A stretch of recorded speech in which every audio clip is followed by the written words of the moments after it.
ایک بھی کلمہ پڑھنے والا باقی نہ بچے۔ میں مسجد قرطبہ گیا، وہ گرجا بنی ہوئی ہے، بتوں سے بھری پڑی ہے،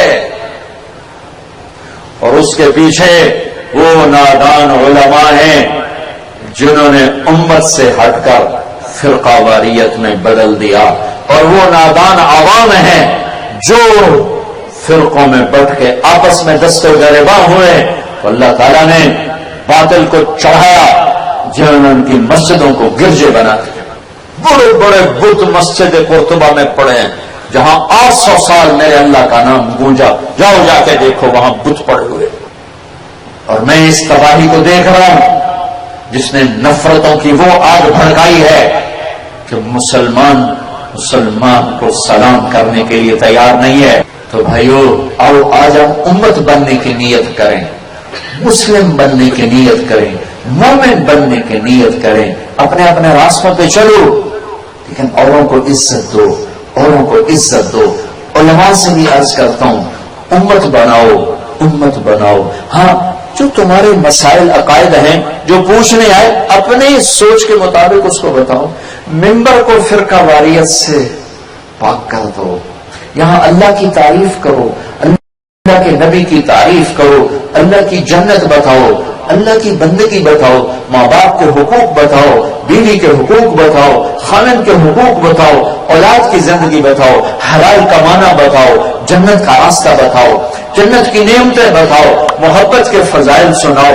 تھوڑے مضمون ہیں بیان کرنے کے لیے۔ شرع لكم من الدين ما وصى به نوحا والذي اوحينا اليك وما وصينا به ابراهيم وموسى وعيسى ان اقيموا الدين ولا تتفرقوا فيه۔ سورہ شورى۔ میرا اللہ کہہ رہا ہے دین بیان کرنا، دین بیان کرنا، دین بیان کرنا، فرقوں نہ بٹنا۔ ان الذين فرقوا دينهم وكانوا شيعا لست منهم في شيء، جنہوں نے میرے دین کو ٹکڑے ٹکڑے کر دیا اور گروہوں میں تقسیم کر دیا، میرے نبی آپ کون سے کوئی واسطہ نہیں، آپ کون سے کوئی واسطہ نہیں، آپ کون سے کوئی واسطہ نہیں۔ لا ترجعوا بعدي كفارا يضرب بعضكم رقاب بعض۔ جاؤ، میرے نبی کا آخری خطبہ 9 تاریخ کا، 10 تاریخ کا، جاؤ پڑھو 11 تاریخ کا۔ ہر خطبہ کا آخری لفظ یہ ہے، میرے بعد ایک دوسرے کی گردنیں نہ کاٹنا، میرے بعد ایک دوسرے کی گردنیں نہ کاٹنا۔ لا تسودوا وجهي يوم القیامہ، قیامت کے دن مجھے اللہ کے سامنے شرمندہ نہ کرنا، مجھے اللہ کے سامنے شرمندہ نہ کرنا، ایک دوسرے کی گردنیں نہ کاٹنا۔ تو میرے بھائیو، امت بن کے چلنے کا مزہ زیادہ ہے جو آج ہو رہی ہے۔ لوگوں کو گلے لگانا، تبلیغ نے فرقہ واریت سے پاک ہو کر قدم اٹھایا، 6 بر اعظم میں اس محنت کے ذریعے سے اسلام پھیل۔ میں ابھی 8 ملکوں کا سفر کر کے آ رہا ہوں، افریقہ کے غریب ملک، ہمارا غریب تو بڑا مالدار ہے ان کے مقابلے میں۔ لفظ غربت کا مطلب دیکھنا ہو تو افریقہ میں جا کے دیکھو۔ بھائیو، یہ تبلیغ کا کام افریقہ کے جنگلوں میں پہنچا ہے۔ تو اور آج ہم توبہ کریں کہ آج تک جو ہم فرقہ واریت میں رہے اور کتنی کتنی چیزوں میں نفرتوں کی آگ میں جلے، آج ہم سب سے سینہ صاف کرتے ہیں، دل صاف کرتے ہیں، ٹھیک ہے؟ سب سے دل صاف کرتے ہو نا، سب کے گلے لگو گے نا، تو کہو یا اللہ میری توبہ، پھر کہو یا اللہ میری توبہ، پھر کہو یا اللہ میری توبہ۔ اب اگر آپ نے دل سے کی ہے تو انشاءاللہ اللہ نے سب معاف کر دیا ہے۔ ہمارے علاقے کا بہت بڑا مجمع آیا ہوا ہے، اللہ کے فضل و کرم سے اگر آپ یہ توبہ کر کے جا رہے ہیں تو آپ کو مبارک ہو، آپ کے سب معاف ہو۔ فرائض نہ چھوڑو، فرض نماز نہ چھوڑو، فرض نماز نہ چھوڑو۔ جو مسجد قریب ہو وہاں جا کے نماز پڑھ لو۔ نہیں جی اتنے ساری نماز نہیں ہوندی، انہوں مگر ساری نماز نہیں ہوندی، جو مسجد قریب ہے جا کے پڑھ لو۔ ایسی نفرت کی دیواریں نہ کھڑی کرو کہ مسجدیں تقسیم ہو جائیں۔ وَأَنَّ الْمَسَاجِدَ لِلَّهِ، جس سے لڑے ہوئے جا کے صلح کر لو۔ ماں باپ سے گستاخی کی ہے تو معافی مانگو، بیوی سے لڑے ہو صلح کر لو۔ میاں بیوی لڑ کے صلح کریں تو کیا ہوتا ہے؟ اللہ اتنا خوش ہوتا ہے پچھلے سارے گناہوں علاقے کے ذمہ دار بھی بیٹھے ہیں، تاجر بھی بیٹھے ہیں، بہنوں کو وراثت میں حصہ دو، بہنوں کو وراثت میں حصہ دو، بہنوں کو وراثت میں حصہ دو۔ بہت بڑا ظلم ہے، کوئی ہے ممبر سے یہ بات کرے؟ کیسی فضول باتوں سے امت برباد کی جا رہی ہے۔ کتنا بڑا میرے اللہ کا حکم ہے، للذکر مثل حظ الانثیین، بیٹیوں کا وراثت میں حق ہے۔ اور میں پورا پاکستان پھر کے بتا رہا ہوں، نہ پٹھان دیتے ہیں، نہ پنجابی دیتے ہیں، نہ سندھی دیتے ہیں، نہ بلوچی دیتے ہیں۔ بہنوں کا حق ہڑپ بھائیوں نے کھایا ہوا ہے۔ یہ ہمارے ذمہ دار جیلی انگوٹھے لگوا کے اپنی بیٹیوں کی وراثت بیٹوں کو دے دیتے ہیں، جا کے عدالتوں میں بیان دے دیتے ہیں ساری دھی ہے ہی کوئی نہیں۔ میں اس ماحول میں ہوں، ہمارے ماحول میں کیا کہتے ہیں؟ اچھا ساری زمین جیوائی لے جانا، پاگل تیری ہے، تیری ہے، ساڈیاں زمین ساڈے جیوائی لے جانا۔ یہ بیٹی کس پانی سے بنی ہے؟ جس سے تیرا بیٹا بنا ہے۔ کس پیٹ میں اس نے جنم لیا ہے؟ جس میں تیرے بیٹے نے جنم لیا ہے۔ کن چھاتیوں کا دودھ پیا ہے؟ جس سے تیرے بیٹے نے دودھ پیا ہے۔ کیوں ایسے ظالم بنتے ہو کہ بیٹی کے لیے کوئی حصہ نہیں اور بیٹے کے لیے سب کچھ ہے؟ یہ چوری ہے، یہ ڈھاکہ ہے، یہ ظلم ہے، یہ ظلم ہے، یہ ظلم ہے کہ بیٹیوں کے لیے کوئی حصہ نہیں۔ للذکر مثل حظ الانثیین، میرے اللہ نے بیٹی کا حق پہلے بتایا، بیٹے کا بعد میں بتایا کہ جتنا دو بیٹیوں کو دیا جاتا ہے اتنا ایک بیٹے کو دیا جائے۔ کون ذمہ دار ہے جو دیتا ہے؟ کون تاجر ہے جو؟ اللہ تو ہر جگہ ہے، کچھ کروڑوں میں ایک آدھ ہیں دینے والے، لیکن عام پوچھو عبد الحکیم کے بازار سے، تلمبے کے بازار سے، کبیر والا کچا پور میاں چلو، پوچھو کون ہے جو بیٹیوں کو حصہ دیتا ہے؟ کوئی بیٹی مانگ نہیں سکتی، اس کو بے غیرت کہا جاتا ہے، اس سے بائیکاٹ کر دیا جاتا ہے، اس سے قطع تعلق کر دیا جاتا ہے۔ بس جی ایسا تھا، مرنا پرنا مکا چھڑیا، لیکا چھک چھڑیا، ساڑھے کو حصے مانگ دیے۔ ہاں، ایک ماں کے پیٹ میں جگہ، ایک ماں کے پیٹ میں پروان چڑھے، اسی کی گود میں پلے، اسی کی چھاتی سے دودھ پیا، ایک تھالی پیالی میں کھانے کھائے، ایک چھت کے نیچے سوئے، اور آج بیٹے کا حصہ اور بیٹی کا کوئی نہیں۔ میرے رب کے قرآن کا ایسی کھلی بغاوت، یہ تو ہندو دھرم میں ہے کہ بیٹی کا کوئی حصہ نہیں ہوتا، صرف بیٹوں کا حصہ ہوتا ہے۔ میرے نبی کا دین بیٹی کا حصہ بھی بتاتا ہے، بیٹے کا بھی بتاتا ہے، اور بیوہ ماں کا بھی بتاتا ہے۔ باپ مر گیا، ماں بیوہ ہو گئی، 8واں حصہ اس کو دو۔ ماں بچوں سے مانگتی پھرے، اور اس اولاد کے لیے زمین میں زندہ گڑ جانے کا مقام ہے کہ ان کی ماں ان سے مانگ رہی ہو۔ اگر اللہ نے صاحب جائیداد بنایا نہیں ہے تو پھر تو ٹھیک ہے، اگر اللہ نے بنایا ہے اور باپ مر جاتا ہے، ماں کو 8واں حصہ دو۔ یہ ظلم ہے، ستم ہے، ڈاکہ ہے۔ ماؤں کا حصہ اللہ نے بنایا، بیٹیوں کا حصہ اللہ نے بنایا، کون دیتا ہے؟ یہ کتنا بڑا مضمون ہے جو علماء کے ذمہ ہے بیان کریں۔ یہ بیان کرو، کیا بیان کر رہے ہو؟ یہ کافر ہو کافر، یہ زندہ باد وہ مردہ باد، کیا کر رہے ہو؟ کدھر امت کو لے جا رہے ہو؟ کون ماؤں کا حق ادا کرتا ہے؟ کون ماؤں کے حصے بیان کرتا ہے؟ کون بہنوں کے حصے بیان کرتا ہے؟ میرے نبی نے کہا جس کو اللہ نے 2 بہنیں دی، 2 بہنیں، سنو، یا 2 بیٹیاں دی یا 2 بہنیں، بہنوں کو خاص طور پر ذکر کیا اور اس نے ان کے ساتھ حسن سلوک کیا تو اس پر جنت واجب ہو گئی۔ جس نے 3 بیٹیوں کو پالا، ڈولی میں بٹھایا، جنت میں میرے ساتھ ایسا ہو گیا۔ 10 بیٹوں کی شادی کرو، جنت کا وعدہ کوئی نہیں۔ 3 بیٹیوں کی کرو یوں، صرف جنت نہیں، ایسے اللہ بھلا کرے۔ ایک صحابی کا کہ اگر 2 ہوں 3 نہ ہوں، کہ جو 2 کی شادی کرے گا وہ بھی ایسے ہی ہوگا۔ کہ اچھا یا رسول اللہ، اللہ ان کا بھلا کرے، یا رسول اللہ اگر دونوں ایک ہی ہو تو پھر اب اگر ایک کو ڈولی میں بٹھائے گا وہ بھی میرے ساتھ ایسے ہی ہوگا. کیا بیٹیوں؟ آپ نے کہا لوگوں کی نسل چلتی ہے بیٹوں سے، میری نسل چلے گی میری بیٹی فاطمہ سے. کہا فاطمہ میری جگر کا ٹکڑا، اللہ نے آپ کو بیٹے دیے اٹھا دیے،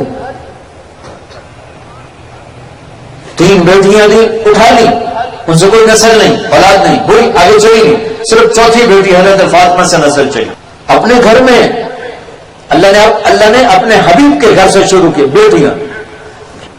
اب مجھے فون آتے ہیں طلاق ہوگی. کیوں طلاق ہوگی؟ جی تیسری بیٹی پیدا ہوئی تو سسرال والوں نے طلاق دے دی، تو دھیاں جمی جانی طلاق دے دی.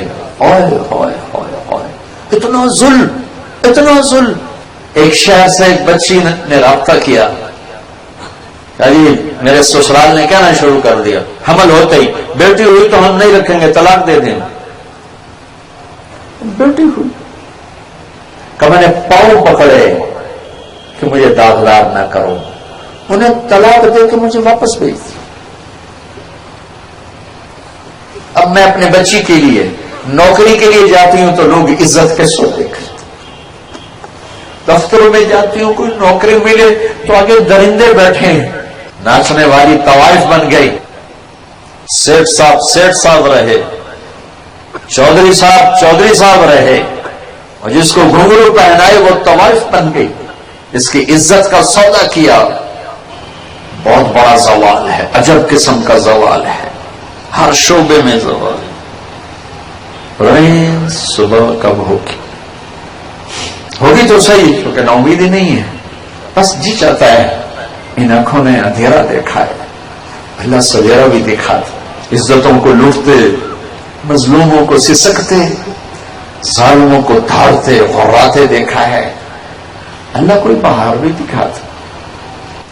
چمن میں تخت پر جس دم شہ گل کا تجمل تھا، ہزاروں بلبلیں تھی باغ میں ایک شور تھا غل تھا. کھلی جب آنکھ نرگس نہ تھا جز خار کچھ باقی. بتاتا باغباں رو رو یہاں غنچہ یہاں گل تھا ہے نہیں تھا، تو کانٹا ہی کانٹا ہی. رشتہ کرنے پر جہیز کے مطالبے، ایویلیو. چند دن پہلے ایک بچہ آ گیا میرے پاس روتا ہوا کہ جی میری بہن نو کٹ چھڑے ایسا ہو رہا ہے. کیوں نہ کہ فریج تھا تو آندہ نہیں، فریج لیا تو تا تینوں رکھاں گے. تو تھرموس لمن جو کا کوئی نہیں، تھرموس اتنا غریب ایک تھرمس نہیں خرید سکتا. اور انہوں آخ رہے ہیں فریج مانو آج فریج دے تو تا تینوں رکھنا نہیں تا نہیں رکھنا ہے. یہ اسی دیش کی کہانی ہے. میں جب رائمنڈ پڑھتا تھا تو میں یہاں اپنے باغ سے شہد کی بوتل لے گیا اپنے استاد مولانا جمشید صاحب رحمۃ اللہ علیہ کے. میں نے کہا جی یہ ہدیہ لایا ہوں. کہنے گئے کہاں سے لائے ہو؟ میں نے کہا جی میرے اپنے باغ کا ہے. سنو میرے استاد کہنے لگے تیرے ابا نے اپنی بہنوں کو زمین میں سے حصہ دیا تھا، اپنی یعنی میرے دادا سے جو زمین ملی، کیا تیرے باپ نے اپنی بہنوں کو زمینوں میں سے حصہ دیا تھا؟ یہ کیوں سوال کیا؟ اگر دیا تھا تو یہ شاید حلال ہے، نہیں دیا تھا تو یہ حرام ہے. یہ سوال اس لیے میں تو سوچ بھی نہیں سکتا کہ یہ سوال 10 روپے کی ساری بوتل ہم دیا. تیرے ابا نے بہنوں کو زمینوں میں سے حصہ دیا تھا؟ میں نے کہا جی شکر ہے مولا کا، میرے ابا کی بہن ہی کوئی نہ، 2 بھائی صرف ہوں تک کتنے دین دیا کوئی نہ ہی دے ہونا، پتہ ہی نہیں کس نے. میں نے کہا جی اللہ کا شکر ہے میرے باپ کی بہن ہی کوئی نہ، 2 بھائی صرف. اچھا یوں داڑھی پکڑ. تو پھر تیرے دادا نے اپنی بہنوں کو حصہ دیا تھا؟ میں کہا صحیح اس نے میں جمع کوئی نہ مینو کیا پتا، میرے جمن تو پہلے نہ پوچھو. اتنا اہم ایشو ہے، میرے رب کو پتہ نہیں کس کی کیا چیز پسند آ جائے. مولانا عمر صاحب رحمت اللہ علیہ بہت رو رو کے یہ شعر پڑھا کرتے تھے، نہ کالی کو دیکھے نہ گوری کو دیکھے، کیا جس کو چاہے سہاگا نور. اللہ کے 99 ناموں میں ایک نام غصے والا ہے، المنتقم. باقی سب رحمت، شہنشاہی، بادشاہی. قہار کا مطلب اردو میں اور عربی میں اور، قہار غالب آنے والے. چھا جانے والا، جبار غالب آنے والا، چھا جانے والا. اردو میں کہا غفار غصے والا نہیں، ایک لفظ المنتقم، باقی سب کرم، رحم، محبت، شہنشاہی، بادشاہی. تو بھائیو ہم یہ ان باتوں کو رواج دیں. بہنوں کو عزت دو، ماؤں کو عزت دو، غریب کی بیٹیوں کے لیے پہنچو، ان کی شادیاں کرواؤ، ورنہ غریب کی بچیاں نیلام ہو جائیں گی. اللہ کا نبی نے ایک واقعہ بیان کیا کفل کا. ترمذی کی روایت ہے، ایک لڑکی کو 60 دینار پر لے کر آیا. 60 دینار آج کا کوئی 10 لاکھ روپیہ بنتا ہے. اور روزانہ نئی لڑکی رات کو لاتا تھا. تو نئی لڑکی لایا، 60 دینار. دروازہ بند کیا تو لڑکی رو رہی تھی. تو کفل نے کہا کیوں رو رہی ہو؟ میں تو زبردستی کر کے نہیں لایا. آیا اس نے روتے ہوئے کہا کفل طوائف نہیں ہوں، غریب، طوائف نہیں ہوں، غریب ہوں. غربت نے یہاں تک پہنچایا. جب مالدار لوگ اپنی عیاشیوں میں مست ہوتے ہیں اور غریبوں کا حال نہیں پوچھتے تو ان کی بیٹیاں طوائف بن جاتی. بھوک کفر تک پہنچا دیتی ہے. تو کفر رونے لگا. ایک عزت دار کے آنسوں نے ایک درندے کو انسان بنا دیا. کہنے لگا جس عزت سے آئی تھی اسی عزت کے ساتھ چلی جا، اور میرے لیے دعا کر، میں بہت کمینہ انسان ہوں، میں توبہ کرتا ہوں، تیرے آنسوں کے طفیل میں توبہ کرتا ہوں. وہ لڑکی گھر پہنچی، پیچھے کفر مر گیا. اس کو نہیں پتا موت سر پہ ہی کھڑی ہے. دیکھ رہا ہے، سن بھی رہا ہے. اگلے دن لوگوں نے عجب نظارہ دیکھا. میرا رب یہ کرتا نہیں، کیوں کیا؟ کفر ایسا بدماش تھا. کل اگر یہ گھر میں مردہ ملتا، اس کو کندھا دینے کوئی نہ تھا، اس کو غسل دینے کوئی نہ تھا، وہی چھوڑ دیتے، گل سڑ کے ختم ہو جاتا. وہ توبہ کر چکا ہے اور موت سے 15 منٹ، آدھا گھنٹہ، 1 گھنٹہ پہلے کوئی عمل پاس کوئی نہیں سوائے توبہ کے اور ندامت کے چند آنسوں کے. وہ ایک عزت دار بچی کے آنسوں نے رلایا. جب صبح ہوئی تو لوگوں نے دیکھا کفر کے دروازے پہ لکھا تھا ان اللہ قد غفر للکفر. لوگوں، اللہ نے کفر کو معاف کر دیا. کیا مطلب تھا کہ جاؤ میں معاف کر چکا ہوں، ان غسل بھی دے ہو، ان کفن بھی دے ہو، ان موٹا بھی دے ہو، ان جنازہ بھی پڑھو، ان عزت نال میرے کو لے آؤ. یہ اللہ ہے، یہ اللہ ہے. غریبوں کے حالات معلوم کرو، ان کی بیٹیوں کی شادیاں کرواؤ، ان کے بیماروں کا علاج کرواؤ، کہ نہیں غربت انہیں گھنگرو باندھنے پہ مجبور نہ کرے، وہ عزت کے سودے کرنے پہ مجبور نہ کر دے. آپ نے فرمایا وہ ایمان والا نہیں، وہ ایمان والا نہیں. کہ جی کون؟ کہا جو پیٹ بھر کے سوئے اور پڑوسی بھوکا ہو. جو پیٹ بھر کے سوئے اور پڑوسی بھوکا ہو وہ ایمان والا نہیں. تو میں آپ سب نوجوانوں سے گزارش کرتا ہوں، آج کے بعد نماز نہیں چھوڑو گے، ٹھیک ہے نا؟ پکی بات ہے نا؟ اگر زکوٰۃ فرض ہے تو ادا کرو گے، ٹھیک ہے؟ اگر کمائی میں کوئی گڑبڑ ہے تو حلال کمانے کی کوشش کرو. آہستہ آہستہ نکلو. ایک دم نکلنا مشکل ہوتا ہے، آہستہ آہستہ نکلو، آہستہ آہستہ انشاءاللہ نکل جاؤ. ایک بہت بڑا گروپ تھا تاجر کا. میں نے ان سے کہا آپ لوگ سود چھوڑ دو. کہا جی یہاں تک ڈوبا ہوں، کیسے نکلوں؟ میں نے کہا میں راستہ بتاتا ہوں. تم آج توبہ کرو، آج معاف ہو گیا، نکلنے کا زمانہ معاف ہے کیونکہ تم نیت کر چکے. 1 سینٹی میٹر پیچھے آ جاؤ. کبھی میں نکلنا چاہتا ہوں، مجھے راستہ بتاؤ. میں نے کہا کاروبار بڑھانا چھوڑ دو، گاڑی کے ماڈل بدلنے چھوڑ دو، جائیدادیں خریدنا چھوڑ دو اور فضول خرچی چھوڑ دو. جو پروفٹ آئے کاروبار پہ نہ لگاؤ، قرضہ اتارو. گاڑی کا ماڈل بدلے، پرانی رکھو، قرضہ اتارو. کوئی جائیداد خریدنے کو جی چاہے وہ نہ خریدو، قرضہ ادا کرو. 1 سال بعد ملاقات ہوئی میری اس سے، کہنے لگا 1 سال میں 1 روپے کی اینٹ نہیں خریدی، ورنہ فیصل آباد کی ہر بڑی پراپرٹی کا پہلا خریدار میں ہوتا تھا، 1 روپے کی اینٹ نہیں خریدی۔ 3 سال کے بعد اس نے مجھے بلایا کہ مولانا آؤ آپ کو دکھاؤں، آج اللہ نے مجھے صاف کر دیا۔ بچے بچیوں میں رشتے کے وقت برادری ہو بڑی اچھی بات ہے، لیکن اس لیے بٹھا کے رکھنا کہ میری برادری میں رشتہ کوئی نہیں، میں نے رشتہ نہیں کرنا، یہ ظلم نہ کرو۔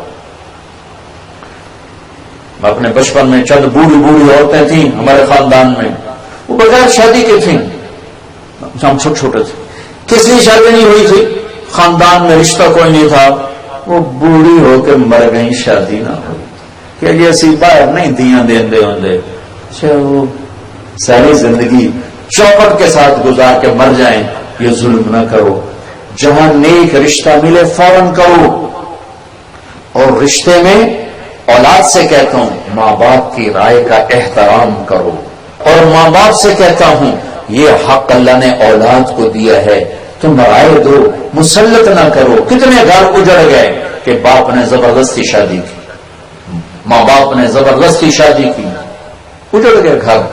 کون قبول کا لفظ بولتا ہے؟ میں نے قبول کیا، یہ باپ کہتا ہے یا لڑکا کہتا ہے؟ میں نے قبول کیے پر سائن لڑکی کرتی کہ ماں کرتی؟ یہ ایجاب و قبول کا حق اللہ نے اولاد کو دیا ہے۔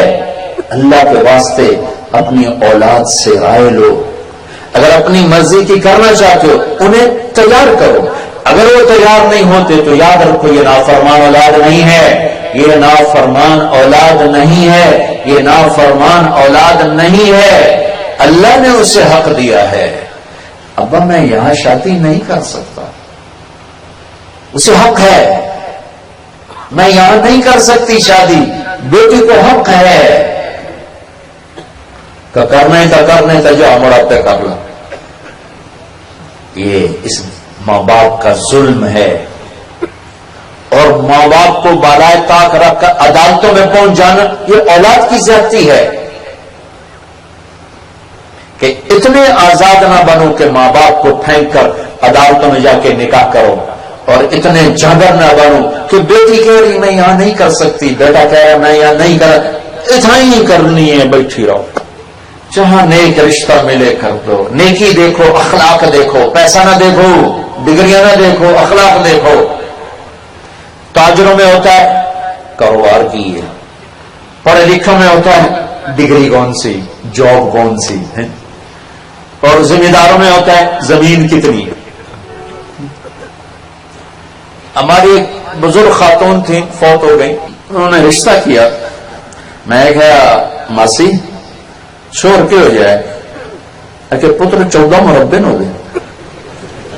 اب میں نے کیا پوچھا تھا شور کیوں ہو جائے کہ پتر 14 مربع تے پیپر مل بھی ہے، میں کیا ماسی شور کیوں ہو جائے کہ پتر 14 مربع تے پیپر مل بھی ہے۔ میں کیا ماسی میں پوچھتا پیا وہ کی ہو جائے کہ پتر 10 ہے 14 مربع تے پیپر مل گئے۔ اس کو 3 باری میں پوچھا کی ہو جائے، وہ دے پلے نہیں پئی گل، وہ یہ آکھی گئی ہے 14 مربع تے پیپر مل گئے۔ میں کہا پتہ نہیں تم مربع نال پڑھناؤں ہے یا بندے نال پڑھناؤں ہے۔ جہاں نیک رشتہ ہو کر دو، برادری میں ہی کرنا ہے چاہے جوڑ ہو یا نہ ہو، قوم میں کرنا ہے چاہے جوڑ ہو یا نہ ہو، یہ بت توڑو، اپنی اولادوں کو شریک کرو رائے میں کہ بیٹا یہاں کرنا چاہتا ہوں، آپ کی رائے ہے۔ سعادت مند ہے بیٹا، جی ابا جی ٹھیک ہے۔ سعادت مند ہے بیٹی، بیٹیوں سے تو پوچھتا ہی کوئی نہیں، بیٹیوں کو تو گائے بھینس کی طرح بیچ دیتے ہیں، بیٹیوں سے پوچھنا بے شرمی سمجھا جاتا ہے۔ ہمارے بڑے قریبی فیملی، بڑی ذمہ دار، ایک بچی کا فون آیا، پرانا ہمارا تعلق، مولانا مجھے لاہور میں پڑھایا، اچھے کالجوں میں پڑھایا، اور مجھے صرف ٹیلی فون پہ بتایا کہ تیری منگنی کر چھڑی، پوچھا ہی نہیں، چلو میرے ماں پیو میری منگنی کر چھڑی، اتنا تو میں دے کوئی بندہ ہوں شرابی نال میری زندگی گزار چھڑی، پتہ ہے میرے ماں پیو شراب پیندا ہے اور وہ نال میرا نکاح بھی کر چھڑی، اور میں چون ہی نہ کر سکتی، ساری حیاتی میری رل گئی شرابی دے نال۔ یہ ماں باپ کا حق نہیں ہے، یہ ظلم و ستم ہے. حضرت سیدہ فاطمہ رضی اللہ تعالیٰ عنہ، پہلے حدیث سنو، ما تزوجت وما زوجت الا بوحی من السماء نزل به جبریل. میں نے جہاں شادی کی، میں نے جہاں بیٹی دی، پہلے آسمان سے وحی آئی جبریل، پھر میں نے آگے قدم اٹھایا. ٹھیک ہو گیا. ابوبکر صدیق رشتے کے لیے آئے، حضرت فاطمہ آپ خاموش رہے. عمر آئے، رشتہ خاموش رہے. عبد الرحمن بن عوف نے حضرت علی سے کہا تم جا کے رشتہ مانگو، تمہیں دیں گے. کہنے لگے میں تو بہت غریب ہوں، مجھے کیسے دیں گے؟ کہا تم جاؤ تو صحیح. تو حضرت علی تشریف لائے اور آ کے بیٹھ گئے، اور شرم کی وجہ سے بول نہیں سکے. تو آپ نے کہا علی کیسے آئے؟ چپ. اب آپ کو تو پتا تھا. آپ نے کہا لگتا ہے فاطمہ کے رشتے کے لیے آئے ہو. کہ جی. کہا اچھا انشاءاللہ انشاءاللہ. اور آپ اٹھ گئے. تو سری باہر آئے. صحابہ نے پوچھا کیا ہوا؟ کا انکار ہو گیا. کہ کیسے؟ کہا کچھ بولے ہی نہیں. تو عبد الرحمن بن عوف نے کہا کچھ تو کہا ہوگا. کہا انشاءاللہ کہا تھا. کہا تو بس ہو گیا. کہا وہ کیسے؟ کہا نبی کا انشاءاللہ یس ہو گیا. کیوں نہیں کہا میں نے کر دیا؟ ارے آسمان پہ طے ہو چکا تھا یہ جوڑی علی و فاطمہ، کہ میں نے پہلے آپ کو حدیث سنائی ہے کہ پہلے آسمان سے وحی آئی پھر میں نے قدم اٹھایا.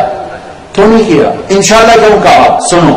گھر گئے، بیٹی فاطمہ علی کا رشتہ آیا ہے، ہاں کر دوں.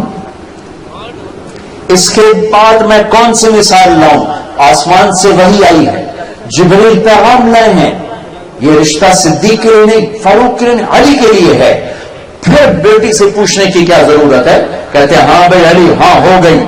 نہیں، امت کو سبق دینا تھا. دیکھ رہے تھے میری امت کی بیٹیوں کے ساتھ خود ماں باپ کیا ظلم کریں گے، بھیڑ بکریوں کی طرح رسی گلے میں ڈال کے زانی شرابی کے ساتھ جوڑ دیں گے، برادری دا ہی کرنا ہے. کہ فاطمہ علی کا رشتہ آیا ہے، ہاں کر دوں. سبحان اللہ. ہاں تو ہو چکی، آسمانوں کو فیصلہ ہو چکا. حضرت فاطمہ نے عرض کی جی ہاں. پھر واپس آئے، کہا علی لوگوں کو جمع کرو. مسجد بھر گئی. آپ منبر پر آئے. کرو میرے اللہ کا حکم آیا ہے جبریل لے کر کہ میں فاطمہ بیٹی کا نکاح علی کے ساتھ کر دوں. پھر پوچھا علی کے ساتھ کر دوں تیرا نکاح؟ ہاں کر دوں. وہی آ چکی ہے، پھر کیوں پوچھ رہے ہیں؟ عبدالحکیم والوں کو، تلمبے والوں کو، کبیر والے والوں کو، بابر والوں کو، آڑو والے والوں کو، میری قوم کو بتانا چاہتے ہیں کہ دنیا کو لوگ پوچھو، انہاں دستخط کرنے تو نہیں کرنے، جس میں زندگی گزارنے اس سے تو پوچھو.